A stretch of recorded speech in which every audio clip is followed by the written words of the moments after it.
ada di maaf Mas saya alhamdulillah hari ini kita bisa bersilaturahmi kembali sama-sama mengkaji. Saya ingin disclaimer, saya bukan ustaz apalagi ustazah, bukan. Nah, kebetulan saya hanya sedang berbagi informasi terkait dengan konsentrasi saya adalah di muamalah al-maliyah al-muhasirah, di ekonomi syariah kontemporer. Nah, pada kesempatan kali ini saya ingin kita berdiskusi mengenal konsep dan aplikasi atau konsep dan implementasi dari asuransi syariah di Indonesia. Kenapa ini menjadi sesuatu yang perlu disampaikan kembali? Karena kita melihat bahwa masih banyak orang-orang berpendapat di luar sana yang namanya asuransi, jangankan yang konvensional, yang syariah pun haram katanya.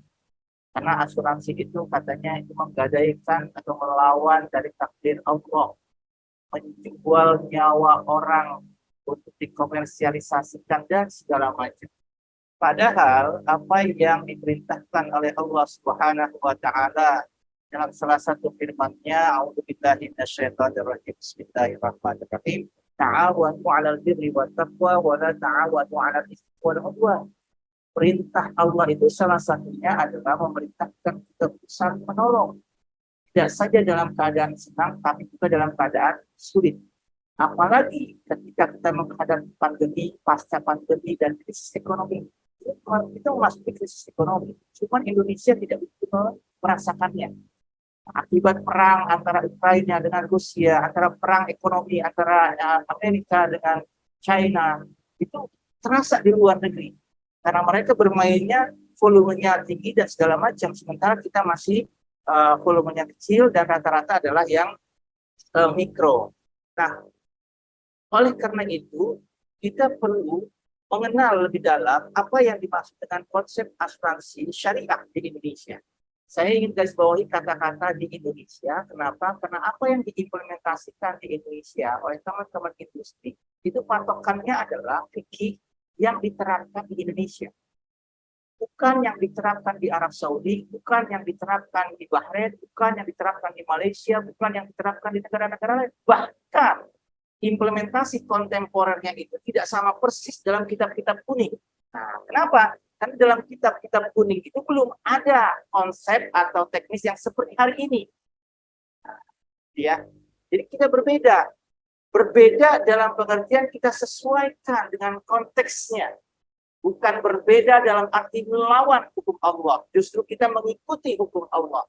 Ketika ada resiko di dalam satu kehidupan, bukan kita malah memperjualbelikan resiko, tapi bagaimana mengantisipasi risiko itu sesuai dengan prinsip syariat.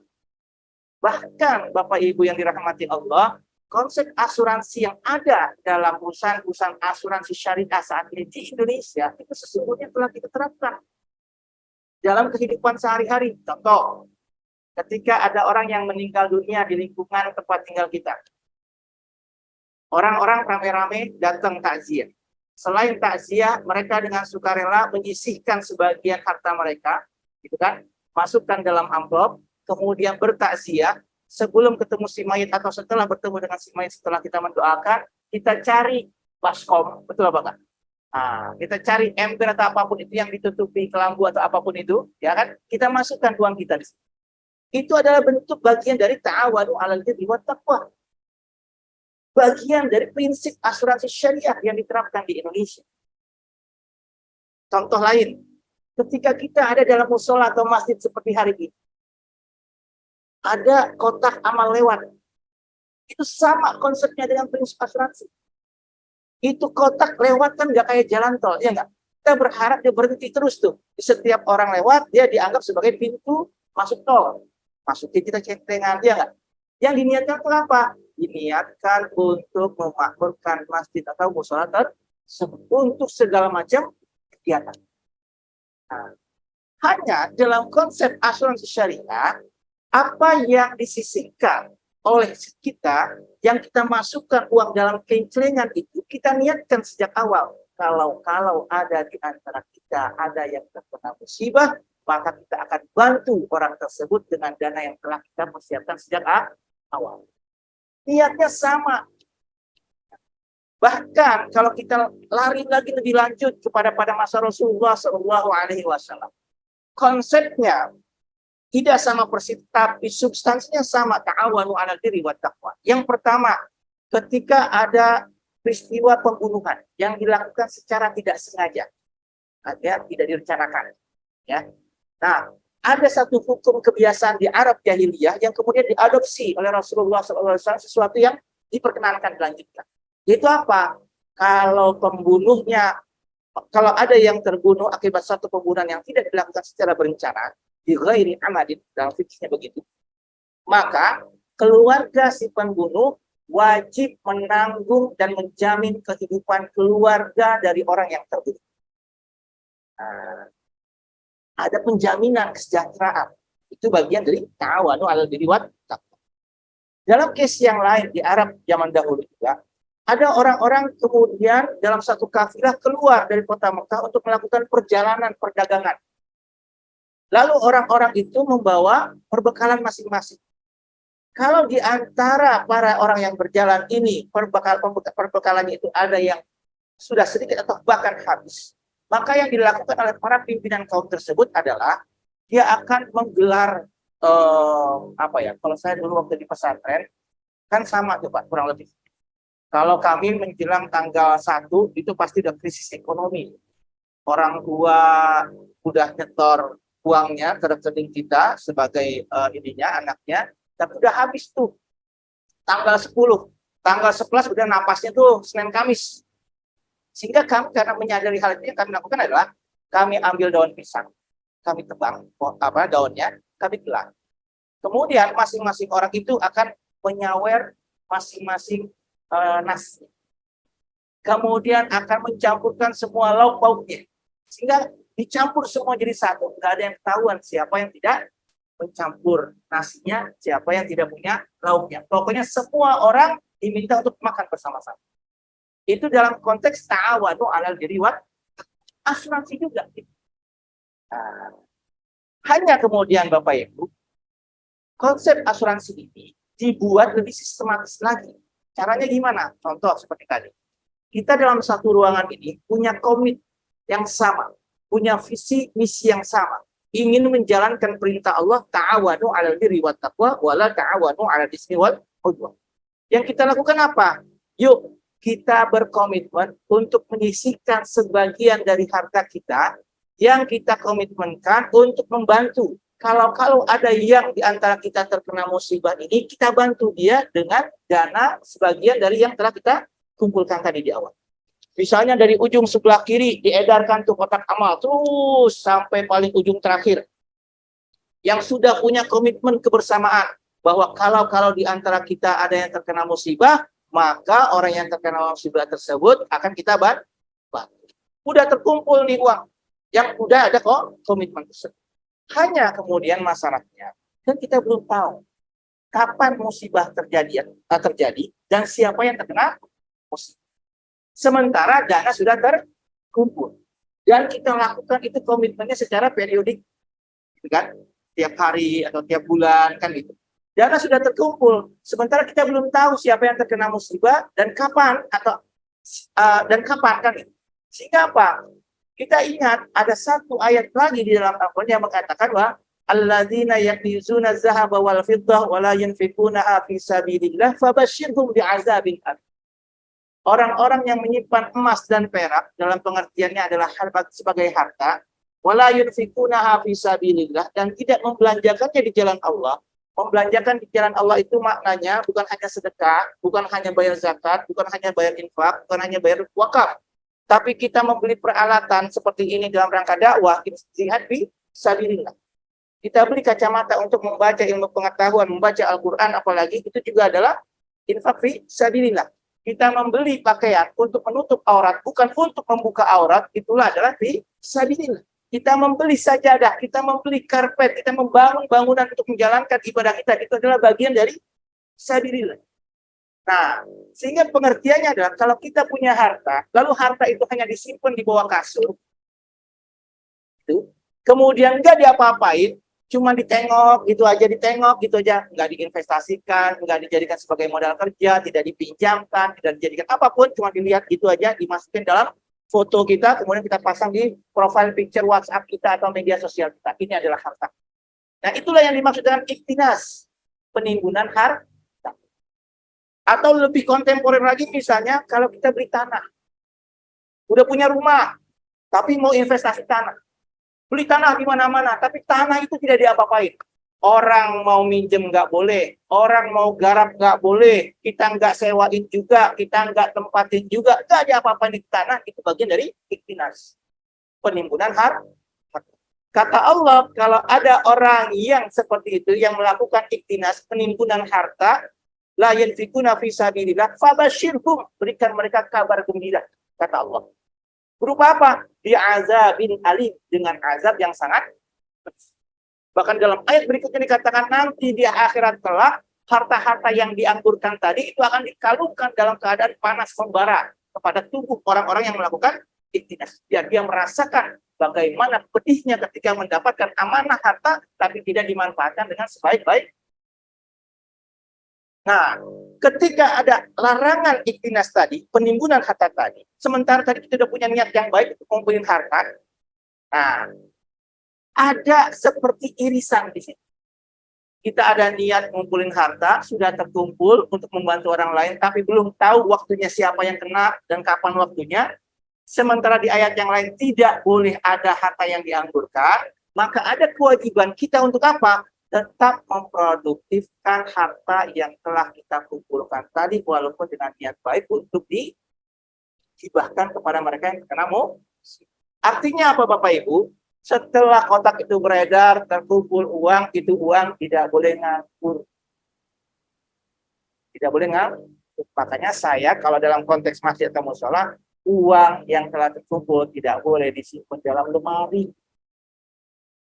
Bisa disimpan di mana? Bisa disimpan di bank, syariah tentunya. Sehingga sama bank syariahnya bisa diputar, tetap produktif. Jadi nggak boleh misalnya DKM simpan uang amal kotak amalnya di kotak amal lama banyak ratusan juta. Itu iktinas. Dia tetap harus bisa diputar. Supaya tidak ada risiko rugi atau berkurang, maka simpanlah satu lembaga keuangan syariah dengan komitmen yang seperti giro, yang seperti deposito, yang tidak ada kemungkinan dia ruginya. Nah, sama dengan apa yang kita lakukan tadi, ketika kita punya komitmen kebersamaan untuk memberikan sebagian harta kita untuk membantu di antara kita yang terkena musibah, maka kumpulan dana amal tadi, dana kebaikan tadi, atau dalam konteks syariah kita sebut dengan dana tabarruk, tetap harus kita produktifkan. Permasalahannya, siapa yang memproduktifkannya? Ada dua alternatifnya. Kita tanya di antara kita nih, yang tadi punya komitmen kebersamaan itu, adakah di antara kita yang sanggup untuk mengelola harta tersebut? Kenapa? Karena dalam hadis yang lain katakan, apabila satu perkara diserahkan kepada orang yang bukan ahlinya, fantasiris, maka tunggulah masa-masa kehancuran. Artinya apa? Serahkan harta tersebut untuk dikelola sesuai dengan kompetensi. Jangan hanya masalah kepercayaan. Makanya sifat Nabi itu ada 4. Sidik, amanah, fatonah, tabligh. 2 sifat pertama itu substansinya adalah kejujuran.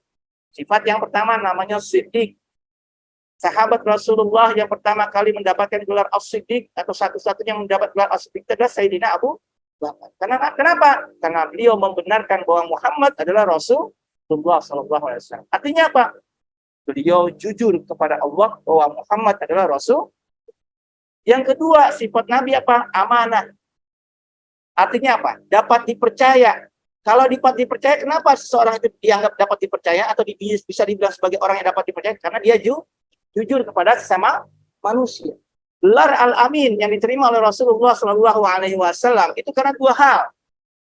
Yang paling utama, paling dikenal itu adalah ketika beliau berhasil menyelesaikan perselisihan di antara para kaum Quraisy memindahkan batu Hajar Aswad. Tapi ternyata dalam literatur yang lain dikatakan bukan hanya itu, tapi juga karena memang Nabi memiliki reputasi yang sangat baik. Ketika para saudagar Arab ingin bepergian keluar kota Makkah, orang yang dicari untuk menitipkan harta mereka yang ditinggalkan di Makkah itu adalah Muhammad Rasulullah SAW. Jadi dua sifat pertama itu sebenarnya substansinya adalah sidik dan amanah, itu adalah jujur. Jujur kepada Allah namanya sidik, kurang lebih begitu. Dan sidik, jujur kepada sesama manusia namanya sifat yang ketiga Nabi adalah fatonah. Fatonah, cerdas, jujur, cerdas. Kan? Yang keempat, tabligh. Tabligh itu pandai menyampaikan. Lihat siapa yang mendengar, siapa yang menjadi pendengar, beliau akan sampaikan sesuai dengan siapa pendengarnya. Di kulli maqam maqal, itu butuh kecerdasan juga. Contoh, ketika Rasulullah Shallallahu Alaihi Wasallam ditanya oleh seorang sahabat beliau, seorang laki-laki, beliau bertanya, kebetulan Sayyidah Aisyah radhiyallahu anha berada di samping beliau. Laki-laki tersebut bertanya, ya Rasulullah, ini di bulan Ramadan. Ya Rasulullah, saya tadi keluar dari rumah, lalu saya mencium istri saya. Apakah batal puasa saya? Kata Rasulullah, tidak batal. Tidak batal. Tidak berapa lama kemudian, ada laki-laki sahabat Rasulullah yang lain bertanya kepada Rasulullah hal yang sama. Tapi apa jawaban dari Rasul? Jawaban dari Rasul berbeda, batal. Sehingga kemudian setelah orang ini berlalu, Sayyidah Aisyah radhiyallahu anha mengkonfirmasi kepada Rasulullah, ya Rasulullah, aku mendengar tadi ada dua pertanyaan yang sama, tapi engkau memberikan jawaban yang berbeda. Kenapa ya Rasulullah? Apa yang menyebabkan terjadi perbedaan jawaban ini terhadap persoalan yang sama? Kata Rasulullah, orang pertama yang bertanya kepada diri adalah seorang laki-laki yang sudah sangat tua. Yang ketika dia mencium istrinya bukan dengan penuh nafsu, tapi karena penuh dengan kasih sayang. Jadi apa yang dilakukannya tidak membatalkan puasanya. Sementara orang yang kedua itu adalah orang yang baru saja menikah. Yang gasnya masih kencang. Yang sentuhannya kepada istrinya itu bukan hanya sayang, tapi ada nafsunya. Disitulah batalnya kekerasan. Nah, inilah kecerdasan Rasulullah Shallallahu Alaihi Wasallam. Nah, sehingga dua sifat yang terakhir, fatonah dan tabligh, itu substansinya adalah cerdas. Jujur dan cerdas. Jujur saja, tapi tidak cerdas, akan dikerjain orang. Itulah bagi kita. Nah, sebaliknya, cerdas saja, tidak jujur, itu akan ngerjain orang terus. Itulah bagi. Sehingga dua sifat ini harus kita miliki sama-sama dalam setiap kehidupan kita. Jujur dan cerdas. Begitu pula ketika kita aplikasikan kedua sifat itu, ketika kita ingin mengelola harta yang tadi itu. Yang kita komitmenkan untuk digunakan membantu di antara kita yang terkena musibah. Harta udah terkumpul. Lalu kita harus cari orang yang kompeten. Kita berjujur sama Allah, kita akan lakukan perintahnya untuk saling menolong. Tapi harta yang telah terkumpul ini tetap harus produktif supaya tidak terkena hukum haramnya ikhtinas, penimbunan harta tadi. Maka kita bisa bertanya kepada di antara kita yang berkumpul ini, adakah di antara Bapak Ibu ini yang memiliki keahlian untuk mengelola ini? Mungkin ada yang mengatakan, saya punya keahlian, tapi mohon maaf, saya sudah bekerja. Artinya nggak ada waktu. Ada mungkin di antara kita yang mengatakan, saya punya waktu Pak, tapi mohon maaf, ajarin saya dulu dong, bagaimana mengelolanya dengan baik dan benar. Sama aja bohong. Sehingga apa? Kumpulan kita ini kemudian bersepakat untuk mengembangkan dana yang telah terkumpul tadi kepada meminta tolong kepada pihak di luar kita yang memiliki kompetensi dalam melakukan dua hal. Pertama sebagai administrator, dan yang kedua sebagai manajer investasi. Bahasa kerennya begitu. Administrator itu gunanya untuk apa? Gunanya ngiketin kita, komitmen kebersamaan ini jangan hanya angotnya di depan, jangan hanya semangatnya ada di depan, tapi terus menerus, sehingga butuh orang yang rajin untuk ingetin. Nah, kita minta orang yang ketiga tadi, untuk apa? Tugasnya adalah sebagai kolektor. Ingetin kita-kita yang punya komitmen kebersamaan tadi untuk selalu menyisihkan sebagian harta kita. Yang kedua, mungkin ada di luaran sana, di luar kelompok kita saat ini, yang juga punya komitmen yang sama. Tapi mereka lagi mencari-cari, di mana nih komunitas yang memiliki visi yang sama dengan dia. Nah, ini tidak tolong bantu ini. Jadi marah. Yang ketiga, kalau nanti ada yang terkena musibah, wahai pihak ketiga, Anda diminta oleh kami sebagai wakil dari kami untuk menjadi juru bayar. Paham nggak, Om? Nah, kata pihak ketiga ini, siap kita lakukan tugasnya sebagai administrator, siap juga kami lakukan tugasnya sebagai manajer investasi. Tapi saya punya pegawai, kata orang ketiga ini. saya punya gedung, saya punya sistem, saya punya agent, saya punya apa-apa segala macam yang akan mendukung amanah yang akan diembannya ini. Oleh karena itu, kami boleh minta bagian keuntungan. Boleh nggak Bapak Ibu? Boleh, hal yang wajar. Sehingga apa? Dalam konteks asuransi syariah, atau bahkan kalau kita buat secara kumpulan, bukan perusahaan asuransi juga bisa sebetulnya. Asal dana jangan besar-besar, kalau besar-besar bersama OJK kan gitu, investasi bodong. Ya kan? Sehingga apa? Ketika ada kumpulan dana misalnya 100%, itu oleh perusahaan asuransi syariah, itu akan dibagi menjadi dua geng besar, dua kantung besar. Kantung pertama adalah digunakan untuk sesuai tujuan kita tadi ngumpulin uang, untuk dana tabar, dana sosial. Kalau ada yang terkena musibah, maka akan diambil dari dana yang ini, kantung yang pertama. Nah, katakanlah dari 100 yang terkumpul, 80 masuk kantong A. Sisanya yang 20 itu adalah fee-nya atau ujronya dari perusahaan asuransi. Paham nggak Bapak Ibu? Itu yang kejadian perusahaan asuransi syariah. Beda dengan perusahaan asuransi konvensional. Kalau perusahaan asuransi konvensional, dia model bisnisnya adalah transfer risk. Kita tutup mata, pokoknya saya bayar sekian, Anda tanggung risiko saya kalau saya kena musibah. Sehingga kalau tidak ada yang terkena musibah, maka uang itu 100% miliknya si perusahaan asuransi konvensional. Betul nggak Bapak? Sementara kalau dalam asuransi syariah, karena tadi sudah dibagi sejak awal, mana dana tabarruk, mana dana perusahaan, maka yang akan diambil dana perusahaan yang mana? Dua-duanya atau salah satunya? Salah satunya yang ini yang 20%. Yang sementara yang ini tidak pernah selamanya diakuisisi sebagai pendapatan perusahaan asuransi syariah. Dia akan tetap kekal dalam tanda petik sebagai dana tabarruk yang harus dialokasikan kalau di antara kita ada yang terkena musibah. Itu konsekuensi secara dasar. Bagaimana perbedaan antara asuransi syariah dengan asuransi konvensional. Oke, itu baru prolog, baru preambul Bapak Ibu. Oke, nah sekarang kita lihat depannya. Pertanyaannya adalah, apakah asuransi itu, baik syariah maupun konvensional, secara substansi merupakan bagian dari melawan dari takdir Allah? Atau bukan? Bapak Ibu yang dirahmati Allah, hidup itu pasti penuh dengan risiko. Atau minimal pasti ada risiko. Dalam Quran seringkali disinggung, dalam misalnya surat Al-Hasyr ayat 18.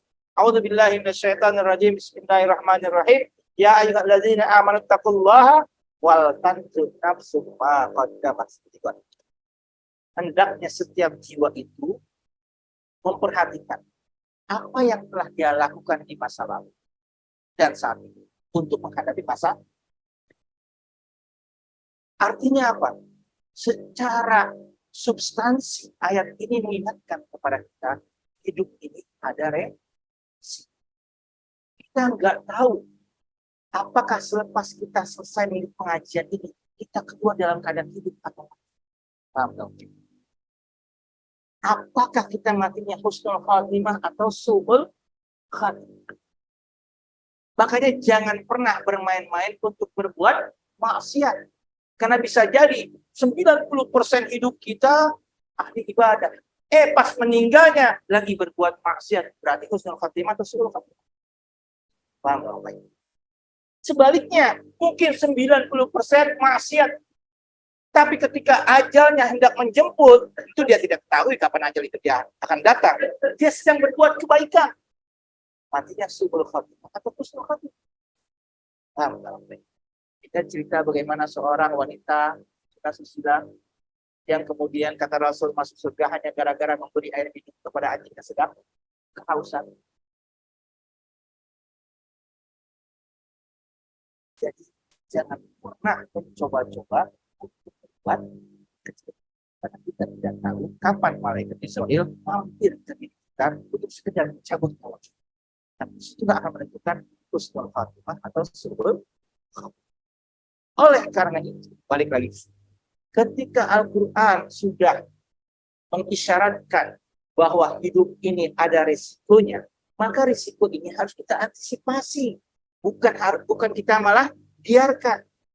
Nah, risiko ini Bapak Ibu, kita antisipasinya ada dua pilihan. Pilihan pertama kita antisipasi masing-masing. Maksudnya masing-masing gimana? Investasi dalam bentuk tanah sebanyak-banyaknya. Untuk kemudian kita berharap harga tanah akan terus naik. Ketika kita ada kebutuhan mendadak, kita tinggal jual tanah kita. Kan itu bagian dari antisipasi. Atau beberapa tahun yang lalu saya diundang oleh satu komunitas yang rajin melakukan dakwah dari rumah ke rumah, door to door. Saya diundang Ba'da Isya di daerah Cimanggis. Selepas sholat Isya, jam 7:30 kita lakukan kajian ini. Kita diskusi mengenai konsep asuransi ala mereka dan ala industri. Ala mereka itu adalah tidak menggunakan model yang sekarang di lapangan ada, tapi dia membeli kambing karena harga kambing selama ini stabil. Jika dia investasi dalam bentuk kambing, kemudian panen pada saat Idul Adha. Nah, dengan harapan seperti itu. Kami diskusi dari jam 7:30 selesai jam 2 malam di daerah Cimanggis. Alhamdulillah kami memiliki satu kesamaan yang sama. Ketika saya telusuri, Pak, niatnya apa melakukan asuransi? Karena ada risiko, setuju. Individu-individu melakukan antisipasi risiko dengan cara apa? Beli emas, beli tanah, beli kambing, atau beli aset lain yang nilainya stabil. Atau jarang terjadi pergolakan. Itu bisa. Bagus. Tapi, kalau misalnya kita lakukan secara bersama-sama, bisa apa tidak? Bisa. Bagus apa tidak? Bagus. Ketika ada individu yang melakukan, tapi ada juga yang secara bersama-sama melakukan sama-sama antisipasi risiko, pertanyaannya sama-sama baik. Lalu mana yang sebaiknya kita pilih? Yang sendiri-sendiri atau bersama-sama? Pastinya bersama, lebih ringan. Dalam teori ilmu ushul fikih, Bapak Ibu, ketika bicara tema maqasidus syariah, itu para ulama, saya belajar maqasidus syariah kurang lebih 6 semester. Ya, itu ada 3 formula substansi ketika kita ingin menentukan pilihan dengan kondisi seperti ini. Kalau ada kondisi 2 pilihan, tidak ada pilihan yang ketiga. Kondisinya kita harus memilih salah satunya. Harus memilih salah satu. Tidak boleh abstain, tidak boleh memilih seluruhnya. Harus memilih salah satu. Kondisi yang pertama kata para ulama. Pilihan pertama maslahat. Pilihan yang kedua maslahat. Mana yang kita pilih? Salah. Pilihan yang pertama adalah maslahat. Baik. Pilihan yang kedua adalah mudarat. Buruk. Mana yang kita pilih? Maslahat. Iqra pertama selesai. Gampang. Iqra kedua kata para ulama. Ada kondisi yang sama tadi. Tidak boleh abstain. Tidak boleh memilih keduanya. Harus memilih salah satu. Yang satu maslahat. Baik. Yang satu juga maslahat. Mana yang kita pilih? Mana yang kita pilih Bapak Ibu? Yang satu maslahat, yang satu juga maslahat. Mana yang kita pilih? Maslahat yang lebih baik. Itu namanya fikul aulad atau fikul aulawiyat. Fikih prioritas. Mencari yang terbaik di antara yang Iqra 3. Ada 2 pilihan. Tidak boleh kita abstain. Tidak boleh kita memilih seluruhnya. Harus memilih salah satu. Yang satu pilihannya mudarat alias buruk. Yang satu juga pilihannya adalah mudarat. Mana yang kita pilih? Yang lebih sedikit. Itu yang lebih sedikit tingkat mudaratnya. Itu namanya fikul muwazanah. Mencari yang paling ringan tingkat mudaratnya ketika tidak ada yang maslahat. Paham nggak? Karena kondisi. Contoh deh. Contoh. Bapak Ibu, bunga bank taruh. Fatwanya jelas. Nomor 1 tahun 2004. MUI menyatakan bunga bank taruh.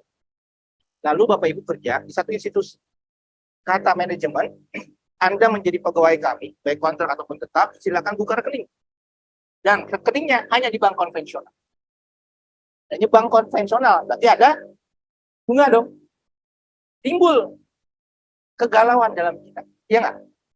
Apakah kita tetap bekerja di situ, tapi akan harus mendapatkan bunga karena rekeningnya harus dibuka di bank konvensional? Atau kita tidak bekerja? Paham nggak, Pak? Kan nggak mungkin kita bilang kepada manajemen, Pak, saya lebih baik kerja di sini ikhlas lillahi ta'ala daripada harus membuka rekening gaji saya di konvensional. Kan nggak mungkin begitu. Paham nggak, Pak? Sehingga harus kita lakukan harmonisasi. Caranya gimana? Siap, kita akan buka rekening di konvensional sesuai dengan arahan dari pimpinan. Kan gitu. Karena kita nggak ada pilihan untuk membuka rekening syariah. Tapi kemudian ketika masuk di tanggal 1 atau masuk di tanggal 25, jangan biarkan mengendap 24 jam. Pas masuk langsung kita tarik, kita pindahin ke rekening syariah. Kita buat sendiri rekening syariah. Sisain minimum satu. Paham apa itu? Itu adalah bagaimana kemudian kita mengharmonisasikan ketika ada dua pilihan. Yang dua-duanya mutorot. Kita nggak bekerja, kita akan susah. Tapi kalau kita bekerja, ada pendapatan potensial yang berbasis bunga. Bahkan Bapak Ibu, kalau Bapak Ibu punya rekening di konvensional, ada sementara orang yang mengatakan bahwa jangan diambil bunganya. Malah keblinger kalau menurut saya. Malah makin untung lembaga keuangan konvensionalnya. Malah lebih happy ngadepin nasabah-nasabah yang seperti ini. Kenapa? Keuntungan dalam bentuk bunganya tidak diambil. Jadi harusnya gimana? Harus tetap diambil. Tapi tidak boleh dijadikan sebagai pendapatan kita. Paham nggak? Tapi disumbangkan tanpa mengatasnamakan kita. Seperti apa? Ada gengselengan, masukin. Kan nggak bernama. Nggak mungkin uangnya 10.000 kita tulis. LB. Kan nggak mungkin, ya nggak? Kita masukin begitu aja. Ya nggak? Jadi jangan kemudian kita biarkan dana-dana tersebut tidak diambil. Malah justru akan membuat dia makin berkembang. Kita tetap ambil. Karena kita bertransaksi juga terpaksa. Kita ambil bunganya, kita sumbangkan ke tempat lain. Bukan untuk kepentingan kita. Dan bukan atas nama kita. Paham ya Bapak Ibu ya? Bahkan ada ulama yang mengatakan bahwa kalau ada pendapatan bunga, jangan digunakan untuk pembangunan rumah ibadah. Nah, ini yang lebih ekstrim. Jangan untuk masjid, tapi untuk misalnya jalan raya. Tapi untuk fasilitas umum. Bahkan ada yang lebih ekstrim lagi, khusus untuk buang hajat. Nah, pembangunan WC, apa segala macam. Nah, itulah bagian dari bagaimana pembersihan pendapatan kita dari hal-hal yang haram. Nah, kembali ke sini Bapak Ibu. Ketika ada tadi 3 pilihan, maslahat ketemu dengan mudarat, kita pilih maslahat. Maslahat ketemu sama maslahat, kita pilih maslahat yang lebih baik. Mudarat ketemu sama mudarat, yang kita pilih adalah yang mudarat lebih ringan. Sekarang balik lagi ke sini. Ada risiko. Kita ingin antisipasi. Caranya ada 2 di lapangan yang biasa kita temui, yaitu ada yang nafsi-nafsi masing-masing dengan beli emas, beli tanah, beli kambing, tapi ada juga yang ngajak bersama-sama saweran untuk kalau ada terkena musibah kita hadapi risiko dengan saweran. Dua-duanya baik apa tidak? Baik. Maslahat, satu juga maslahat. Mana yang lebih maslahat? Yang individual apa yang bersama-sama? Paham ya Bapak Ibu ya? Oke. Tahap berikutnya, yang bersama-sama itu ada 2 model di lapangan. Model yang pertama, pokoknya saya bayar kepada Anda, saya tutup mata. Kalau terkena musibah, pokoknya Anda yang harus menjamin keberlangsungan hidup saya. Itu namanya transfer of risk. Mentransfer risiko. Saya bayar 100 ini menjadi milik Anda 100% kalau saya tidak terkena musibah, kalau saya tidak mengajukan klaim. Oke, itu namanya transfer risk. Kalau ternyata orang-orang yang ikut dalam asuransi tersebut banyak, bahkan seluruhnya itu mengajukan klaim, sehingga yang terkumpul cuma 100, yang mengajukan klaim jadi 110, berarti rugi perusahaannya. Paham nggak Bapak Ibu? Ketika rugi, itu seolah-olah ada unsur yang menang dan yang rugi. Bukan hanya kalah, tapi rugi. Ketika dalam satu kondisi, suatu permainan, ada yang menang, maka yang lain rugi secara material, itulah yang disebut dengan maisir. Nah, dana hangus muncul di lapangan. Kan tadi persepsinya, saya bayar 100, ternyata selama periode 1 tahun itu, saya malah sehat walafiat. Bukannya bersyukur, malah sumpah serapah. Wah, uang saya hilang 100. Gitu kan? Kenapa? Karena 100 itu tertransfer sepenuhnya menjadi milik perusahaan tersebut. Tidak lagi menjadi milik. Kalau di asuransi syariah, modelnya tidak transfer risk, tapi dibangun tadi komitmen kebersamaan di antara para pihak-pihak yang memiliki kesamaan visi misi untuk saling menolong. Yang tadi dana gengsengan disisihkan untuk saling menolong. Lalu meminta satu pihak yang memiliki kompetensi, yang amanah, yang tablik, yang fotona, yang sidik. Untuk apa? Mengelola harta tersebut. Sehingga dana yang terkumpul 100 itu kemudian diserahkan kepada orang ini, lalu orang ini mengatakan saya siap mengelolanya, tapi saya minta bayaran atas dasar apa? Tugas sebagai administrator dan tugas investasi. Maka dana yang terkumpul 100 dia bagi dua berdasarkan kesepakatan. Yang 80 misalnya untuk dana sosial yang melanjutkan cita-cita kita tadi untuk membantu. Yang 20 digunakan untuk keuntungan dia adalah melakukan pemanfaatan sebagai manajer investasi dan sebagai administrator. Maka kalau ada yang terkena musibah, dananya diambil dari yang 80 atau dari 20. Yang 80. Kalau 80 ini mengalami perkembangan karena investasinya bagus, ya. Kemudian jumlah orang yang mengklaimnya sedikit, ternyata orangnya bagus-bagus, tidak ada yang tidak banyak yang sakit, tidak banyak yang meninggal dunia. Masih ada sisa. Sisanya ini miliknya siapa? Perusahaan atau tetap milik kumpulan para peserta? Paham ya? Bahkan kalau ada orang yang kemudian dalam satu periode nyata dia tidak mengajukan klaim karena sehat walafiat, dia tetap berkumpul. Kenapa? Karena dananya tidak pernah berpindah, beralih menjadi kepemilikan perusahaan. Paham ya? Tetap akan dalam kantor yang namanya dana tabarruk yang akan diamanahi, yang akan dialokasikan sebagai dana sosial. Kalau di antara kita ada yang terkena musibah, sebagai manajer investasi, perusahaan asuransi di konvensional pasti akan berpikir bagaimana mengembangkannya di berbagai instrumen keuangan. Dia cari deposito di bank konvensional. Ada bunganya apa enggak? Dia kembangkan di instrumen keuangan lainnya dalam bentuk misalnya saham. Sahamnya sembarangan, tidak masuk dalam daftar efek syariah. Berarti ada unsur bunganya. Belikan apa lagi? Obligasi, surat berharga yang konvensional. Ada bunganya. Berarti dalam asuransi konvensional juga ada unsur bunga pada saat dia dilakukan investasi. Lalu bagaimana kalau di syariah? Nggak boleh dilakukan. Beli depo, bukan beli. Simpan dalam bentuk deposito, harus di bank. Beli saham, sahamnya harus masuk dalam kategori daftar efek. Beli obligasi atau sukuk, sukuknya harus syariah. Yang namanya sukuk pasti syariah. Jadi investasinya pun terjaga dari hal-hal yang tidak sesuai dari syariah. Kalau begitu Bapak Ibu. Jadi tadi pilihannya ya, ada yang model transfer risk, ada yang modelnya sharing risk. Yang sharing risk itu yang saya maksud tadi, kita punya komitmen kebersamaan untuk sama-sama sharing risiko. Kalau ada yang terkena musibah, kita akan saling bantu.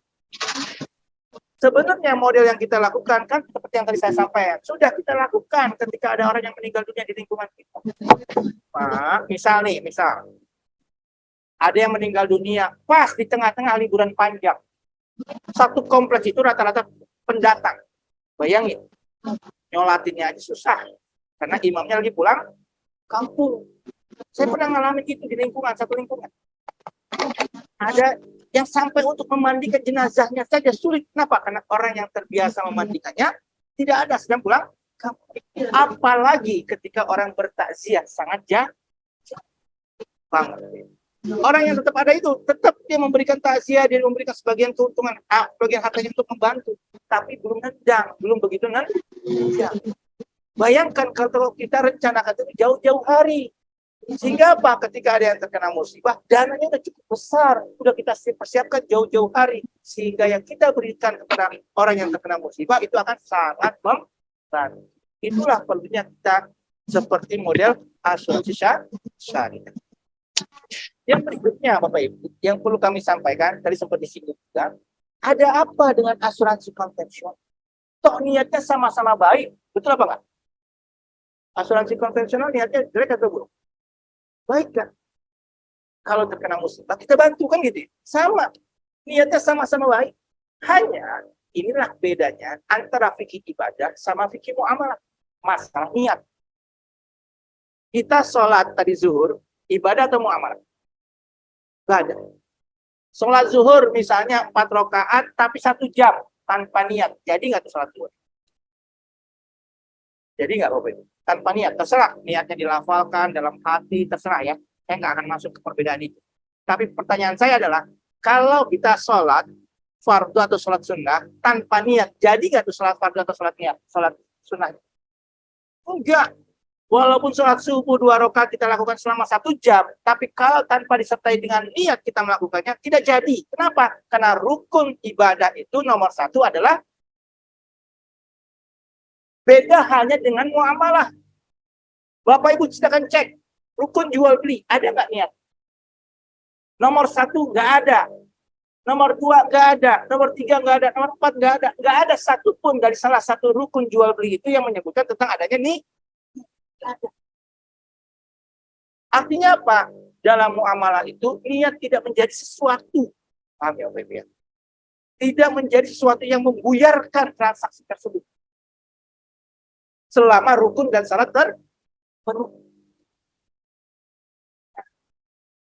Sehingga apa? Dalam asuransi konvensional, walaupun niatnya baik, yang perlu dilihat apa? Apakah transaksinya itu comply to syariah atau tidak? Terlepas niatnya baik atau tidak. Contoh, terjadi transfer risk, berarti ada policy holders yang membayar sesuatu, membayar polis kepada si perusahaan asuran, akadnya pasti jual. Nah, kalau dalam jual beli, hukumnya boleh atau tidak Bapak Ibu?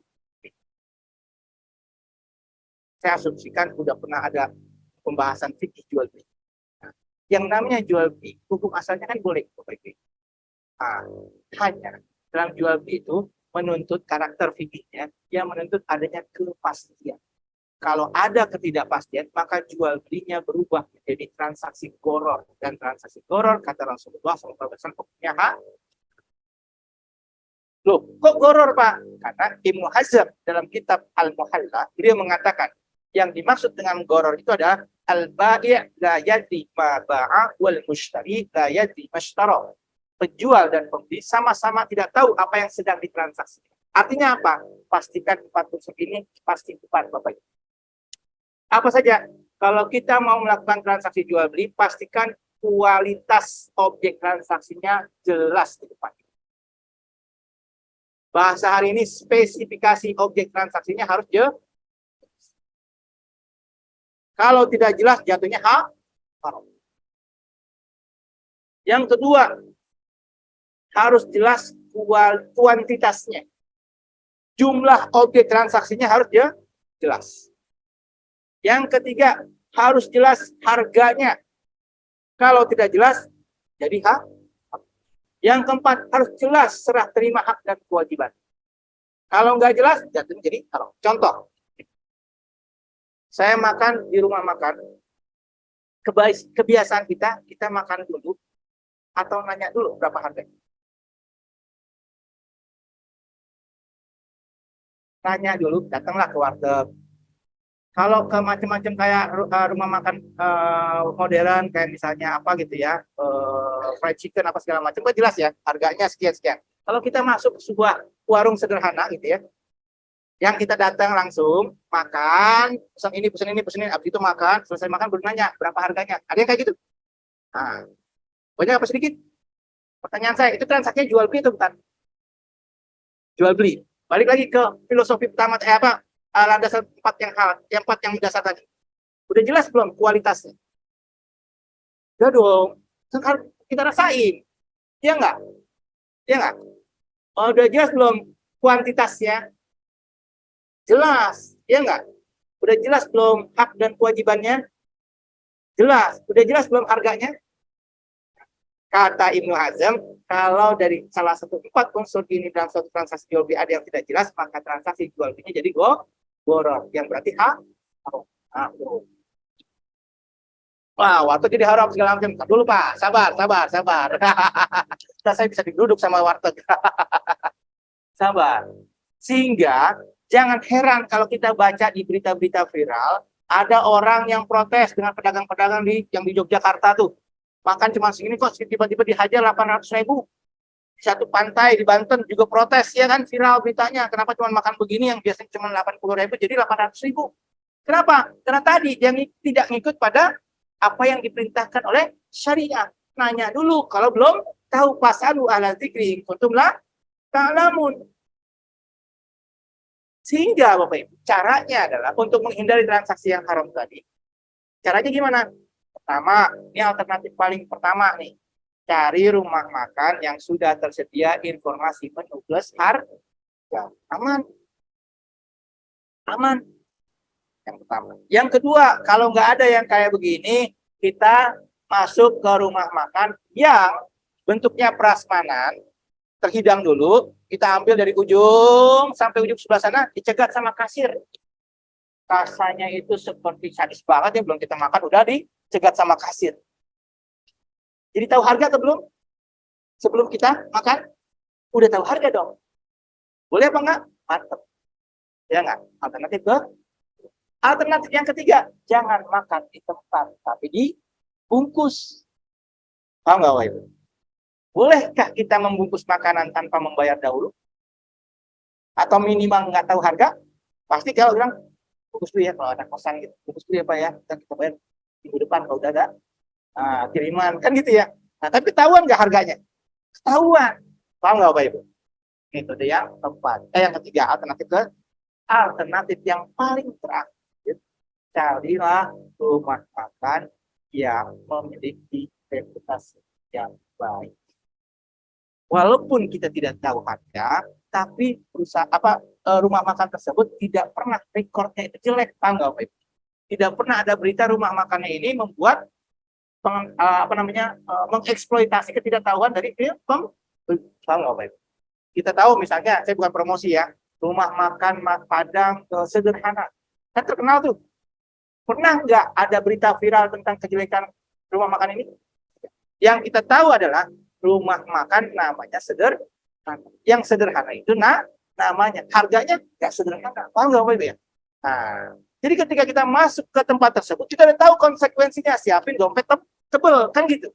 Nah, sehingga jangan kemudian kalau kita datang ke sebuah tempat makan, apalagi di luar kota yang tidak pernah kita datangin sebelumnya, lalu kita main masuk aja tanpa bertanya. Kita harus tanya. Supaya apa? Tadi tidak terjebak pada transaksi jual beli yang mengandung unsur real ya Bapak Ibu ya. Nah, sekarang dalam transaksi polis, ini waktu sampai berapa? Jangan Pak, kasihan Pak. Jam 1 ya Pak, 2 menit lagi Pak ya, izin. Nah, dalam transaksi jual beli polis nih Pak, pertanyaan saya, jumlah polis yang diperjualbelikannya jelas apa enggak? Berapa polis yang diperjualbelikan? Jelas apa tidak? Jelas. Selesai, urusan kuantitas tidak ada masalah di sisi hukum. Yang kedua, dari sisi kualitasnya, apa yang di cover dan apa yang tidak di cover dalam polis asuransi itu, jelas apa tidak? Jelas. Yang ketiga, harganya jelas apa enggak? Jelas. Kan? Harga basic berapa, harga untuk ridernya berapa, jelas. Yang keempat, serah terima hak dan kewajiban. Kapan dia kapan dia harus membayar, jelas apa tidak? Jelas. Kapan dia akan mendapatkan haknya? Kita tadi bicara mengenai kewajiban membayar, jelas. Sekarang ketika ada kewajiban ada hak. Kapan dia akan menerima haknya? Saat haknya terpenuhi, yaitu kapan? Terkena musibah. Kapan musibah kejadian? Wallahu a'lam bishawab. Disitulah letak gorornya. Paham nggak? Dari 4 hal yang harus dipastikan, ada yang terpleset 1 hal, yaitu mengenai kapan hak si pemegang polis akan dapat ketika terkena musibah. Kapan musibah kejadian, kita sama-sama tidak tahu. Wallahu a'lam bishawab. Kata Imam Ibnu Hazm, itulah unsur goror yang terjadi. Paham ya Bapak Ibu ya? Nah, sementara dalam asuransi syariah yang dijadikan sebagai objek pembayaran bukan resiko itu sendiri, paham Bapak Ibu? Tapi apa? Tadi keahlian perusahaan asuransi syariah dalam bertugas sebagai administrator, paham ya? Kolektor, ngumpulin uang, ingetin para pemegang polis supaya bayar. Kemudian dia marketingin kepada orang-orang di luar sana supaya ikutan dalam visi misi yang ini. Kemudian dia akan menjadi juru bayar pada saat ada yang terkena musibah. Paham nggak? Keahlian itu clear. Dan juga sebagai manajer investasi. Paham ya Bapak Ibu ya? Jadi tidak ada kaitan dengan masalah transaksi resiko. Kenapa? Karena dalam konsep asuransi syariah yang melakukan resiko sharing di antara sesama para peserta. Nah, bukan dengan si perusahaan asuransi. Nah, kurang lebih Bapak Ibu itu sekedar kulitnya saja mengenai bagaimana konsep dan implementasi dari asuransi syariah di Indonesia. Intinya adalah Bapak Ibu persiapkan dana dengan cara apapun untuk kita persiapan di masa yang akan datang. Pengalaman pribadi di Bapak Ibu, saya ingat orang tua kita yang belum mengenal tentang asuransi itu, karena memang belum ada pada masa itu. Ketika dia masuk rumah sakit, usia sudah senja, di atas 60 tahun, tidak mungkin nanti kita cover dengan asuransinya oleh anak-anaknya. Berarti kan kita yang harus mempersiapkan. Ketika mereka muda, kita masih kecil, mereka akan mati-matian untuk menyelamatkan hidup kita, menjaga kelangsungan hidup kita, membahagiakan. Ketika mereka telah tua, mana tanggung jawab kita? Ketika orang tua senang, kita senang. Ketika orang tua sakit, anak-anak itu sama-sama seperti saling mengandalkan. Ini yang tidak bahaya. Harusnya sebagai anak kita tahu diri. Kita harus membantu orang tua. Caranya gimana? Ketika dia masuk rumah sakit, kita usahakan yang terbaik. Masukkan rumah sakit yang terbaik. Tentu butuh dana yang besar. Tidak akan menjadi masalah. Kalau apa? Kalau kita sudah punya persiapan untuk menghadapi masa. Demikian Bapak Ibu, terima kasih banyak. Assalamualaikum warahmatullahi wabarakatuh.